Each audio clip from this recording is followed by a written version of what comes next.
Hi, my name is Ed Kirch from Kirch Property Management and Sales. One of my biggest questions or mistakes that I see people make is analyzing numbers on an apartment complex deal. When you buy a project, your biggest challenge is to analyze the numbers before you buy it. Whether you're going to make money or lose money on that deal is how good you analyze the numbers and are able to come up with an offer for the numbers you analyze. Some of the things that you always have to take into consideration. Apartment buildings or houses always have vacancy factors. Depending on your area, the minimum vacancy you ever want to consider is 5%.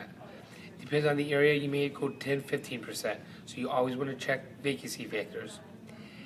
Capital improvements. If you have a roof on a house, you know the roof is going to last 20 years. If you have a parking lot, sidewalks, every 20 years you're going to replace them.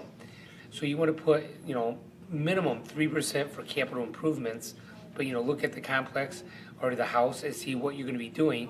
So you want to put capital improvements into your figures. Maintenance, you're going to have maintenance. Every house or apartment has maintenance. Minimum you probably want to put in, unless you have really high rent, would be 10% for maintenance. If you have really low rent, that 10% could be higher. If you got $300 rent, you probably want to put more than $30 a month. If you have really high rent, maybe it won't be 10%. But you do, find out what's in the area, where you're at, what kind of maintenance costs you could expect. You want to make sure you put in your taxes.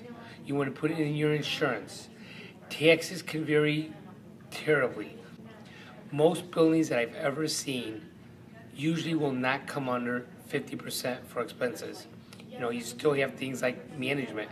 You got to put management in, even if you're going to manage yourself, because you're going to pay yourself to manage it. Some of the counties can go as high as 70, 80% for expenses. You don't want to buy a building expecting 30% expenses and find out you're 70, because if it goes negative, you're going to live with that building for a long time. Again, my name is Ed Kirch from Kirch Property Management and Sales. Give me a call if you have questions.